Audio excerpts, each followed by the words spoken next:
Ce sont les piliers sur lesquels le chef de l'État s'est basé pour essayer de faire revivre la République démocratique du Congo.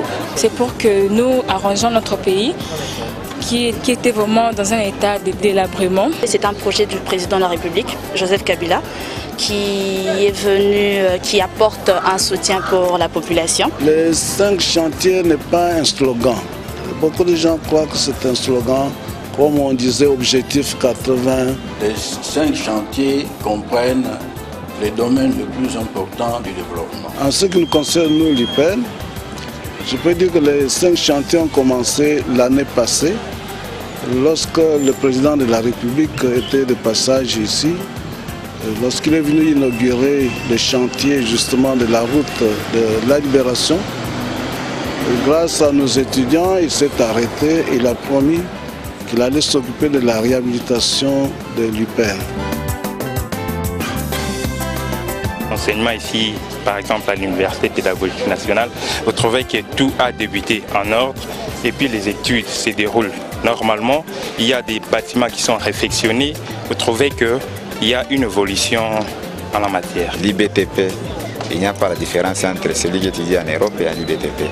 Je suis très content. Je vois que son projet vraiment continue à aboutir. C'est vrai que beaucoup de gens disent que ça ne pourra pas aboutir, mais on voit des changements, la réhabilitation de l'IBTP, les routes, le boulevard. Voilà, c'est une très bonne chose et on appuie beaucoup le président de la République pour ça. Même les plus sceptiques, lorsqu'ils vont sur le boulevard des 30 juin, ils voient ce qu'on est en train de faire. Ils sont convaincus qu'effectivement les 5 chantiers sont en marche. L'éducation, c'est vraiment le premier chantier. Ce n'est pas pour le dire, pour faire la publicité, mais c'est une réalité. Si nous constatons ici en RDC que l'éducation est vraiment bas dans ce pays ici, nous avons besoin des écoles, nous avons besoin des professeurs qui sont souvent mal payés. Alors moi je dirais plus ce serait l'éducation parce que l'éducation c'est un truc fondamental dans notre pays. C'est la nation de demain, c'est eux qui seront peut-être les présidents, c'est eux qui deviendront de ministres et consorts. Alors moi je m'atteindrai plus sur l'éducation que les autres. En tout cas, ça serait vraiment bien si aujourd'hui on parle de la réhabilitation de l'Université pédagogique nationale. Donc après l'IBTP, c'est l'UPEN qui sera la deuxième institution d'enseignement supérieur ici à Kinshasa à être réhabilitée par la décision personnelle du président de la République.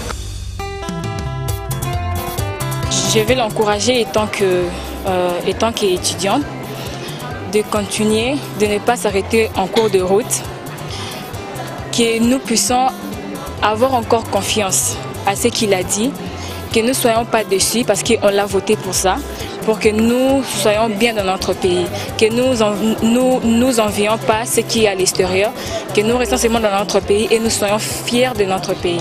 Il y a des gens qui le soutiennent.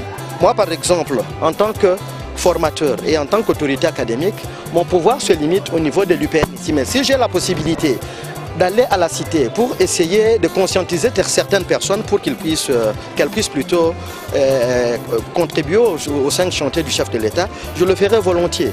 Il faut maintenant que chacun reprenne, que la nation reprenne. Mais la nation reprend puisqu'elle a un leader qui a cette volonté-là de voir renaître un Congo nouveau, un Congo fort et un Congo prospère. Nous n'avons que tous à nous mettre derrière lui pour que cela puisse réussir.